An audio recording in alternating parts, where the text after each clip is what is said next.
नमस्कार, ABP news में आपका स्वागत है। आज मैं आपको एक ऐसे समाज सेवी की तस्वीर दिखाने जा रही हूं जो किसी परिचय के मोहताज नहीं। कांग्रेस पार्टी के वरिष्ठ नेता योगेंद्र कुमार वत्स जी, रोहिणी विधानसभा, जिन्होंने समाज के लिए अपना तन मन धन सब कुछ लगा दिया है। वह लगातार जनता की सेवा के लिए सदैव तैयार रहते हैं। आप देख रहे हैं एबीपी न्यूज़। शाहिद वसीम खान के साथ, नई दिल्ली। दोस्तों, आपका स्वागत है। इस वक्त मैं आपको रोहिणी विधानसभा की तस्वीर दिखा रहा हूं। हमारे साथ मौजूद है कांग्रेस पार्टी के वरिष्ठ नेता योगेंद्र कुमार, जिन्होंने कांग्रेस पार्टी के लिए अपना तन मन धन सब कुछ लगा दिया। तो सबसे पहले मेरे लाखों हजारों करोड़ों दर्शक आप देख रहे हैं, एक बार अपना परिचय दें, क्योंकि आपके वरिष्ठ नेता है कांग्रेस पार्टी के। आप मैं योगेंद्र वत्स, विधानसभा अध्यक्ष BL11 रोहिणी, जला रोहिणी। आज हम कुछ खास मुद्दे पे बात करेंगे, कुछ खास मुद्दे पे चर्चा करेंगे।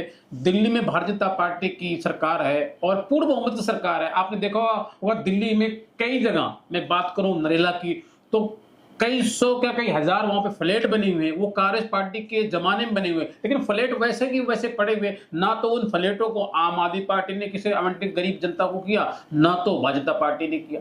क्या वजह है, क्या कारण, क्यों नहीं किया? कई जगह फ्लैट पड़े हैं, मैंने भी देखा है। उनका सारा का सारा माल समय किया उतार लेके, गवर्नमेंट ने कोई ध्यान नहीं दिया। यहाँ विजय विहार में पुलिस के फ्लैट हैं, सारे टूट गए हैं, उनका सारा माल उतार लेके। नशे वाले लड़के, उस पर पुलिस ने कोई ध्यान नहीं दिया किसी। ऐसी भारतीय जनता पार्टी की सरकार है, कोई काम करने को राजी नहीं है। ज्यादा अनाउंसमेंट करते हैं, हम ये कर देंगे, ये कर दें। मेरा गांव यहाँ से 20 किलोमीटर दूर है, जौनती गांव, और मैं जाता हूँ तो मैं ये इतना दुखी होके जाता हूँ। सारा रोड टूटा हुआ है। इधर एक्सप्रेस वे बना है तो उसका वहाँ मदनपुर के पास 200 गज के करीब टूट गया है, वो नया बना है। गडकरी जी रोज कहते हैं मैं ये कर दूंगा, वो कर दूंगा। इधर वो जो है ये कह रहे थे तेल के एथेनॉल मिलेगा तो तेल की कीमत 55 रुपए पे आ जाएगी, लेकिन तेल की कीमत नहीं घटी। अपना सारा फायदा देखते हैं और उस फायदे से अपनी कमाई देखते। ये नहीं है रोहिणी में है, जैसे हमारे यहाँ काउंसलर बने हुए हैं, हर लेंटर पे पैसा लेते हैं। लेंटर का डाल नहीं सकता आदमी, अगर लेंटर का पैसा नहीं मिलेगा तो नहीं, पैसा देना ही पड़ेगा, देना ही पड़ेगा हर हाल में। और आज 4-5 गुना लेंटर का पैसा कर दिया है इन्होंने। ऐसी भारतीय जनता पार्टी सरकार है। ये जो है रेखा गुप्ता है, ये शुरू में इतनी अनाउंसमेंट करी है इसने, मैं रोड को ठीक कर दूंगी, मैं सारे काम कर दूंगी। ये ड्रामेबाज है। रेखा गुप्ता मधुबन चौक से गुजर रही थी, यहाँ पे एक गाय आ गई, तो गाय तो आई थी गाड़ी के सामने, उसके उतर के पैर छू लिए। ये नहीं है कि गाय भी मर रही है और आदमी भी मर रहे हैं, उनको वहां से हटा दो। ये इनका काम है। रोज अनाउंसमेंट होती है। अभी वो कोई, मैं ये नहीं बता सकता कितना वो BMW कार खरीदी है, 17 कोई काम के नहीं है, लोकपाल के लिए खरीदी है। लोकपाल शुरू ही नहीं हुआ काम, क्या आएगी वो गाड़ी? वो तो फ्री में बांट रहे हैं ये पैसे। मैं अब गाय के मुद्दे पे कुछ खास चर्चा कर लेता हूँ। दिल्ली के अंदर 8 महीने हो गए भारतीय जनता पार्टी की सरकार बनी हुई है। दिल्ली की मुख्यमंत्री रेखा गुप्ता जी लगातार कह रही हैं कि हम गाय के ऊपर काम कर रहे हैं, लेकिन अभी तक कुछ नजर नहीं आ रहा। दिल्ली के अंदर गाय के ऊपर कहीं काम किया जा रहा, उनको रहने के लिए उनका कोई ठिकाना किया गया? अरे कहते हैं गवर्नमेंट अंधी और बहरी होती है। उसको कुछ कह दे तो सुन लेती है, कुछ दिखा दे तो देख लेती है, लेकिन काम नहीं कर रही। गाय को कब हटाएंगे? ये गाय को तो हटा ही नहीं पा रहे ना। नहीं तो इनका 2 मिनट का काम है गाय हटाने का, अगले दिन दिखाई भी नहीं देंगी। शीला दीक्षित ने गाय हटाई थी, कोई घोघा डेयरी भेज दी, कोई वहां नंदनगरी भेज दी, कोई कहीं भेज दी, बिल्कुल भी नहीं दिखाई दे रही थी गाय।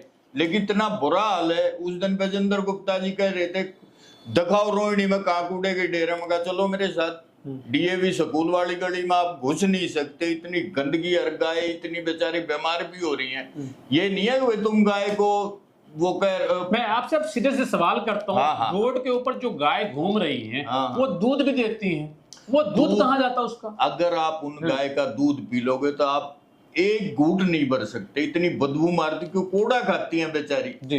अरे गाय का इंतजाम करो, तुम्हारे हाथ में है। तुम इंतजाम नहीं करोगे तो गाय बेचारी क्या करेंगे?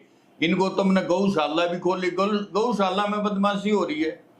वो दूसरी जो सस्ते वाली गौशाला, उससे दूध वो घी लेके बेच देते हैं, वो महंगे दाम पे। मैं गया था वहां, इसमें गोगा के पास अरेवली, उसमें गया था गौशाला में। 2 मिनट पहले कह रहे घी नहीं है, फिर कहते कितना घी चाहिए आपको? मगा भाई गीता कुछ मैं कोई आपसे खास मुद्दे पर चर्चा करूंगा। आप कांग्रेस पार्टी के वरिष्ठ नेता हैं, आपकी रोहिणी विधानसभा के अंदर आपकी मिसाल कायम है जिस तरीके से आपने कांग्रेस पार्टी के लिए काम किया है। तो मैं कुछ खास मुद्दे पर चर्चा करूंगा, बात करूंगा जिस तरीके से आपने कांग्रेस पार्टी के लिए काम किया। क्या आपको लगता है जो बड़े बड़े नेता दावा करते हैं 2029 दिन दूर नहीं, कांग्रेस दिल्ली में नहीं बल्कि हिंदुस्तान में सरकार बनेगी, और साथ ही साथ मैं बात करूंगा बिहार चुनाव पर बात करूंगा, बिहार में आपको क्या लगता है कांग्रेस पार्टी की सरकार इस बात बनेगी जिस तरीके से दिल्ली के अंदर कांग्रेस पार्टी का गिराव पड़ा? जिस हिसाब से हम वोट चोर गद्दी छोड़ के नारे लगा रहे और जनता इकट्ठी हो रही है, उस हिसाब से हमारे यहाँ वो बिहार में कांग्रेस पार्टी आनी चाहिए, तेजस्वी यादव और कांग्रेस की मिली जुली सरकार आनी चाहिए। अब ये बदमाशी करें जैसे वोट चोर गद्दी छोड़ है, तो इसमें ये क्या कर रहे हैं? ये तो अपना इनको आपको क्या लगता है जनता आप समझ चुकी है, जनता अपने आप को वोट देने के बावजूद अब ठगा महसूस कर रही है, तो आपको क्या लगता है कि दिल्ली की जनता ही नहीं बल्कि हिंदुस्तान की जनता ये समझ चुकी है? बिल्कुल समझ चुकी है।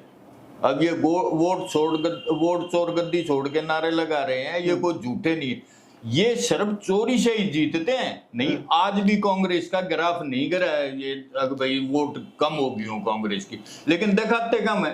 अब आप देख रहे हो 15 दिन पहले कितना दिखा रहे थे टीवी के ऊपर, सारे चैनल बंद कर दिए, उनमें अब बहुत कम दिखा रहे हैं, और हाल वही है, जनता इनको भगा भगा के मार रही है जी। और इन्होंने अब वो बिहार बंद किया था, तो बिहार बंद में वो बेचारी टीचर थी उसको पीटे, एक प्रेग्नेंट लेडीज थी उसको जाने नहीं दिया। अरे क्या तुम्हारी सरकार है, शर्म आनी चाहिए तुम्हारे को, इतनी तुम बदतमीजी करते हो, इतना गलत करते हो, इसमें कोई तुम्हारा अच्छा ही थोड़ी है, तो बुरा ही है। तुम अपने हाथ काट रहे, लेकिन हाथ भी कट रहे हैं तो वोट चोरी से इनके फिर जीत जाते हैं ये।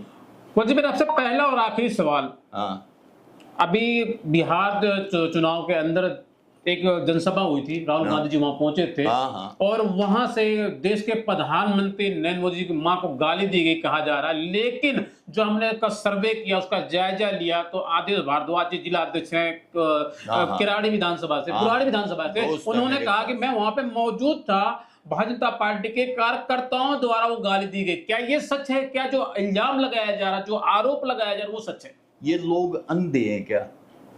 ये जब देखते नहीं है, कांग्रेस पार्टी मंच छोड़ के जा चुकी थी, और जब उसने एक आदमी ने चढ़ के न और ये कहा है कि भाई माँ को गाली दी, किसको? ऐसे तो कोई भी गाली दे देगा।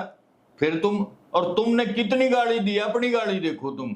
मोदी ने सरेआम सोनिया गांधी के बारे में क्या कहा है, राहुल गांधी के बारे में क्या क्या है, और नेता है उनके बारे में क्या क्या क्या है।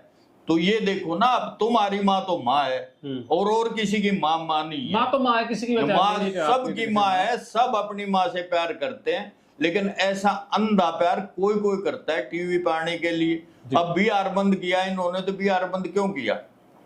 अरे सारी माँ है, पूरे देश की माँ है, तू बिहार में इलेक्शन है तो वहां ये दिखा रहा है रो के कि मेरी माँ को गाली दी, इतने ड्रामे से कह रहा है मेरी माँ को गाली दी। अरे तेरी माँ मारी नहीं है के? तुम क्या कर रहे हो? ये मेरे लाखों हजारों करोड़ों आपको दर्शक देख रहे हैं, क्या संदेश देना चाहें? दिवाली का त्योहार अभी कल गया, आज छठ पूजा का त्योहार है, क्या संदेश देना चाहेंगे देशवासियों को? देखो जी, मैं तो ये कहता हूँ सब ने त्योहार अच्छी तरह मनाए, सबके त्योहार अच्छी तरह से आए, लेकिन ये वोट चोरी और ये कर रहे हैं ना, ये त्योहार मना रहे हैं, ड्रामे कर रहे हैं, कहीं कहीं जाके हम त्योहार मना रहे हैं, तो ऐसा त्योहार तो भाई ये तो कांग्रेस तो मना नहीं सकती, तुम ही मना सकते, तुम्हारे को मुबारक हो। क्यों भाई? जिंदा दिल जिंदगी से बहुत कुछ पाते हैं, देशभक्ति के नाम से हजारों पाप धुल जाते हैं, फजूल आलम में मौकों का ताकना, कमर कशी तो मौके स्वाम चले आते हैं। ए दिल ना कर गला अगर तुम पे गम की रात है, फिर वही दिन आएंगे 2-4 दिन की बात है। बस। तो दर्शकों मैं आपको सीधी तस्वीर दिखा रहा हूं रोहिणी विधानसभा से। हमारे साथ मौजूद थे कांग्रेस पार्टी के वरिष्ठ नेता योगेंद्र बस, जिन्होंने कांग्रेस पार्टी के लिए अपना तन मन धन सब कुछ लगा दिया। उन्होंने साथ साथ दावा किया बिहार में चुनाव होने वाला है। इन्होंने दावा किया है कि बिहार में कांग्रेस पार्टी की पूर्ण सरकार बनेगी। मैं इंदिरा जी के साथ भी रहा हूं। सबसे पहले इंदिरा गांधी प्राइम मिनिस्टर बनने के बाद मेरे गांव में गई थी जी। मेनका गांधी का गांव मेरा गांव है, पंजाब कोट, ठीक है ना जी। इंदिरा जी के साथ हमारे फोटो भी है, उन्होंने मेरे को कहा तो था। लगातार जो मैं आपको तस्वीर दिखा रहा हूं, ये एक ऐसे व्यक्ति हैं जो किसी परिचय के मोहताज नहीं, इन्होंने हाईकमान से लेकर कांग्रेस पार्टी में लगातार काम किया, सबके साथ कंधे से कंधा मिलाकर चल रहे थे। अब मैं आपको उसी तस्वीर दिखा रहा हूँ, योगेंद्र बस्सी जो रोहिणी विधानसभा के है, अंदर एक मिसाल कायम है। आदमी के साथ फोटो मिलेंगे, शंकर दयाल शर्मा के भी। तो मैं आपको सिर्फ तस्वीर दिखा रहा हूं, हमारे साथ मौजूद थे रोहिणी विधानसभा से कांग्रेस पार्टी के वरिष्ठ नेता, जिन्होंने कांग्रेस पार्टी के लिए अपना तन मन धन सब कुछ लगा दिया, योगेंद्र बस्सी,